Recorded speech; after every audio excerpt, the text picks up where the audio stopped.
Subscribe now and press the bell icon. Never miss an update. Good morning. चलिए आज आप सभी को मैं 10 क्लास का जो मैट्रिक बोर्ड का जो एग्ज़ाम में जो क्वेश्चन आने वाला है वो सारा इम्पोर्टेंट बताने वाला हूँ। आज आप लोगों का 2 नंबर का क्वेश्चन मैं 3 सवाल और जवाब लिख दिया हूँ और मैं आज तीनों को समझाऊंगा कि किसका मतलब क्या होता है और मैं अच्छे तरीक़े से प्रयास करूंगा कि आप समझ सके। मैं बहुत ज़्यादा प्रयास करूंगा समझाने का। अगर आप सभी को ना समझ में आए तो आप क्वेश्चन कर सकते हैं ताकि मुझे और अच्छे तरीक़े से समझाने में कोई परेशानी ना हो। चलिए तो आज से सबसे पहला क्वेश्चन है, मुद्रा क्या है? मुद्रा क्या है? मुद्रा का परिभाषा क्या है? मुद्रा हम किसे कहते हैं, है ना? मुद्रा क्या होता है? हमारे देश का मुद्रा क्या है? ये आप लोगों का एग्जाम में भी क्वेश्चन आएगा और ऐसा इंपॉर्टेंट भी क्वेश्चन है। कोई भी पूछ सकता है कि बताइए मुद्रा क्या है। तो देखिए, मुद्रा हम लोग करेंसी भी इसको कहते हैं। मुद्रा करेंसी पैसा या धन के उस रूप को कहते हैं जिससे दैनिक जीवन में क्रय और विक्रय होती है।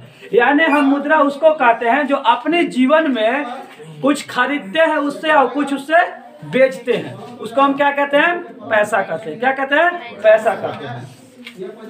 जीवन में क्रय और बिक्र होती है। इसमें सिक्के और कागज के नोट दोनों आते हैं। क्या क्या आते हैं? सिक्का और कागज के नोट दोनों आते हैं। आप देखे होंगे कि अगर आप कोई कॉपी खरीदने जाते हैं तो या आप सिक्का लेकर जाते हैं 5, 10, 2, 1 जो भी, या फिर आप नोट लेके जाते हैं 5, 10।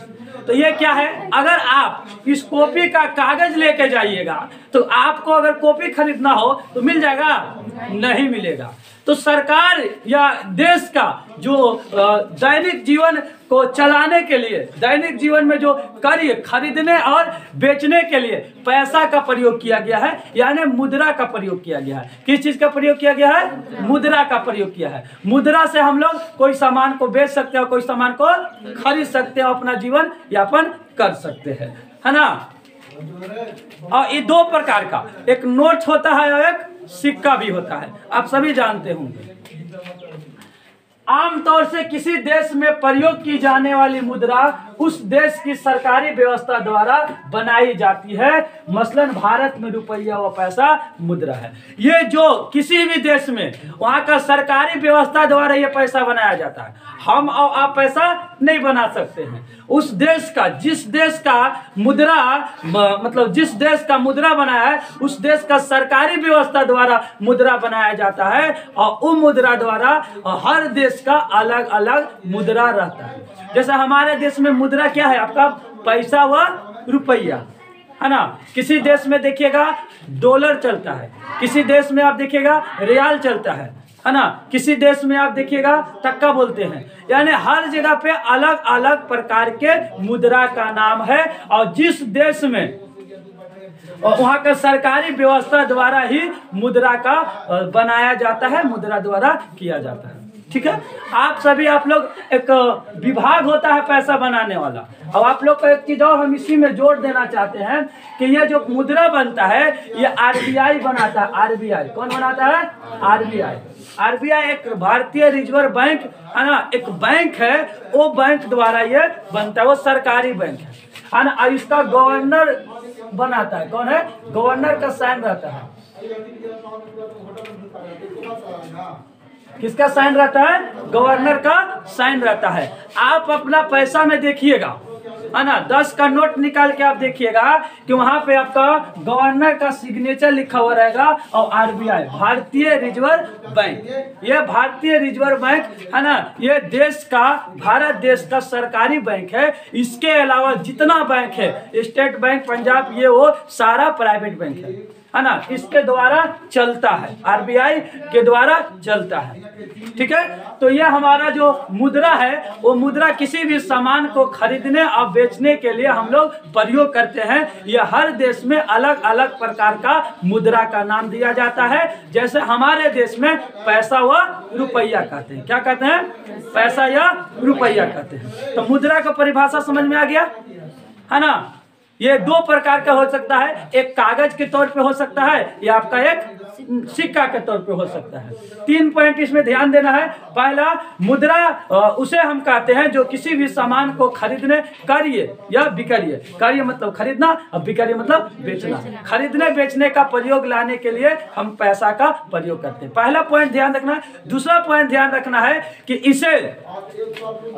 इसे आप 2 भाग मतलब 2 प्रकार में आ सकता है। एक हो गया आपका कागज के रूप में पैसा और दूसरा हो गया सिक्का के रूप में मुद्रा, है ना। मुद्रा पैसा और कागज के रूप में और सिक्का के रूप में मुद्रा। और तीसरा आप याद रखिएगा कि हमारे देश का जो मुद्रा है वो आपका क्या है, पैसा व रुपया है। जैसे आप चले जाइएगा अमेरिका में डॉलर, है ना, सऊदी अरब में जाइएगा रियाल, है ना, और कहीं जाइएगा तो अलग अलग प्रकार के देशों में अलग अलग मुद्रा है। कोई दिक्कत? ये आप लोग को समझ में आ गया होगा। दूसरा क्वेश्चन क्या है, ध्यान दीजिएगा। रिंडरपेस्ट से आप क्या तात्पर्य है? रिंडरपेस्ट क्या है? रिंडरपेस्ट से आप क्या समझते हैं उसके बारे में आपको बताना है। तो ध्यान दीजिएगा, पशु महामारी या रिंडरपेस्ट पशुओं को लगने वाला एक विषाणु जनित संक्रामक रोग था। यानी रिंडरपेस्ट वो था जो पशुओं को, है ना, एक बहुत बड़ा बीमारी था, है ना। ये पशुओं को ही बीमारी लग सकता है, आदमी को बीमारी नहीं लग सकता है। उसका नाम था रिंडरपेस्ट। क्या था? रिंडरपेस्ट। रिंडरपेस्ट ये था जो कि पशुओं को लगने वाला बीमारी, है ना, महा बीमारी था। पशुओं को मतलब बहुत खतरनाक बीमारी लगता था, ठीक ना,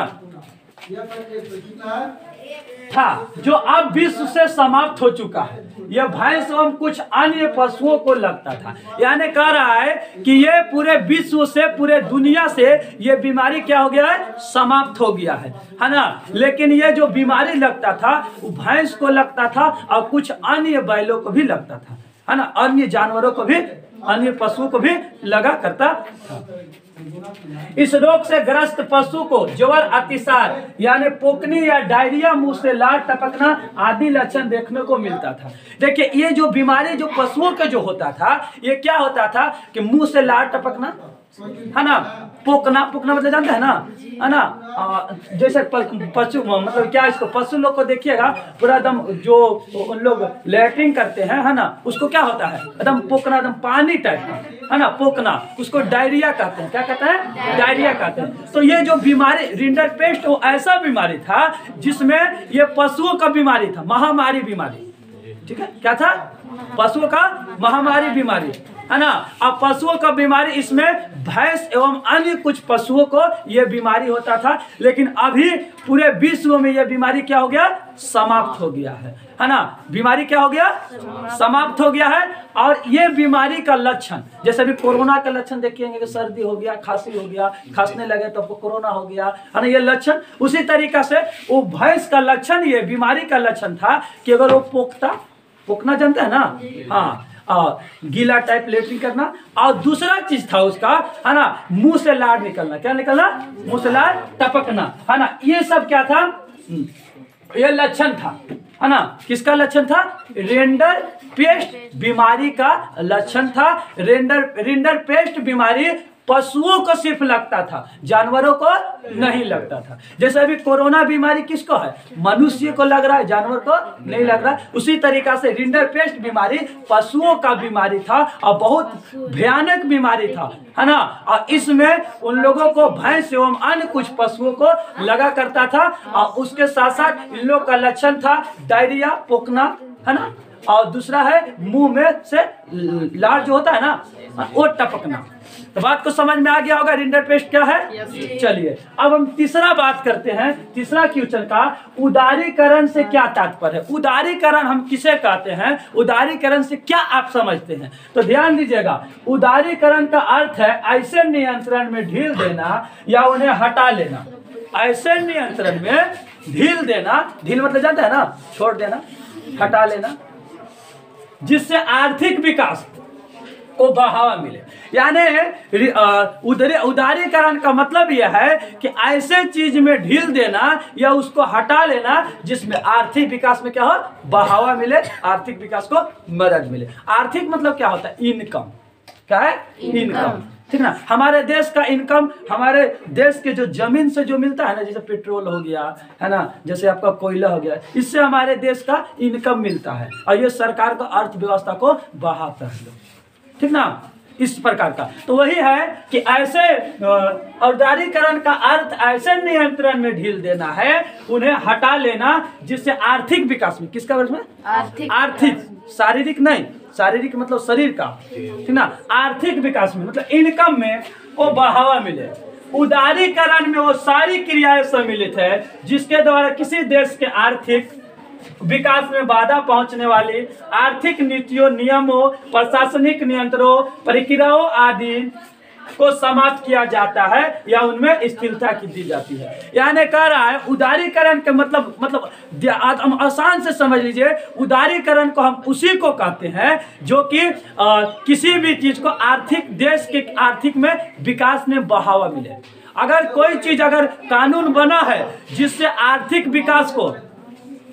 विकास में बढ़ावा नहीं हो रहा है तो हम उसे हटा लेंगे या स्थिरता यानी कुछ दिन के लिए रोक देंगे, ताकि हमारे देश का विकास, आर्थिक विकास क्या हो, बढ़ सके। समझा गया?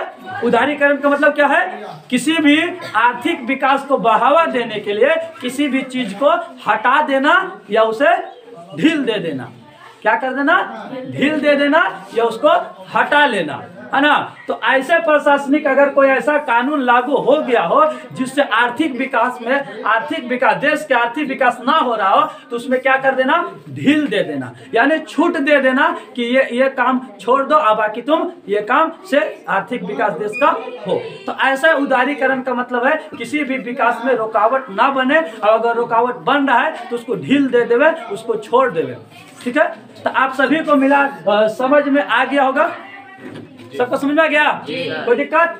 मुद्रा क्या है? मुद्रा किसी भी देश के आर्थिक को विक्रय और क्रय यानी खरीदने और बेचने का प्रयोग करने वाला एक कागज है या सिक्का है, किसी भी चीज को।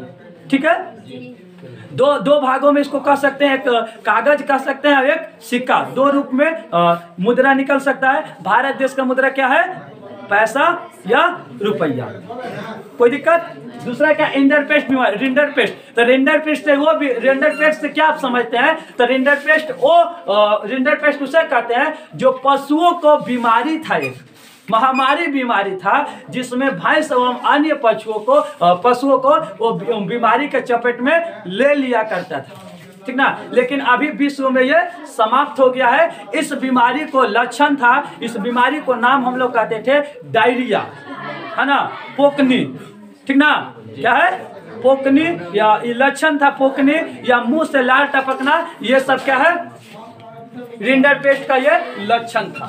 ठीक है, तीसरा क्या है? उदारीकरण से क्या समझते हो? उदारीकरण का मतलब ही होता है कि किसी भी देश को, आर्थिक देश में अगर रुकावट आ रहा है तो उसे ढील दे देना, छूट दे देना ना, या हटा लेना, ताकि देश का आर्थिक विकास हो सके, किसी भी तरीका से कोई परेशानी ना हो, जो कि हमारे देश का आर्थिक विकास ना हो। तो आप लोग को समझ में आ गया होगा तीनों? तो बस आज के लिए आप सभी को इतना, फिर कल आप लोगों को इसी तरीका से अगला क्वेश्चन आप लोगों को बताकर और समझाएंगे, ताकि आप लोगों का एग्जाम में अच्छा नंबर आ सके। धन्यवाद। Subscribe now and press the bell icon. Never miss an update.